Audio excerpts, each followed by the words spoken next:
8 oylik homilam bilan testga bora olmasligimni eshitgandan keyin uyda tayyorlanishni boshladim. Kechaga qo'ygan videomdan keyin ko'pchilik menga Ya'mallik mulk bu oyat emas, bu asmo ekanligini yozishibdi. Bismillahirrohmanirrohim deb bugungi kunimni birinchi bo'lib bolalarimni joylashdan boshladim. Mashinada metro bekatigacha borib olib, Tinchlik metrosiga tushdim. Hech sizlarda shunaqa holat kuzatilganmi? Negadir menda kichkinaligimdan shu narsa bor. Transportlarga chiqsam, yuragim orqaga tortishni boshlaydi. Qanaqadir qo'rqaman. Bilsam bu bor narsa ekan. Agorafobiya deb nomlanar ekan. Xuddi hozir Kiril ostanovkadan o'tib ketib qoladigandek. Shunaqa qilib O'zbekiston metrosida tushishim kerak edi. Qarasam, metro kosmonavtlarda to'xtayapti poyezd. Poyezddan tushib qolib, naryot tarafiga o'tirib, yana qaytib O'zbekiston metrosiga keldim. Xudoga shukr deb kelib oldim. Mana o'qishim Express School shu yerda joylashgan.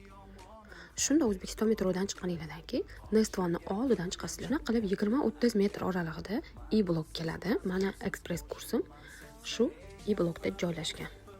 Express kursi men VIP abonentiga egaman. Buni o'ziga yarasha sabablari bor. Abonementni sotganimda homilador edim. Xullas, men bu kursni boshlaganimga 6 oy bo'ldi. 8 oylik homilam bilan testga bora olmasligimni eshitgandan keyin uyda tayyorlanishni boshladim. Videoyimning davomini keyingi postga joylayman. Podpisatsiya bo'lishni unutmanglar.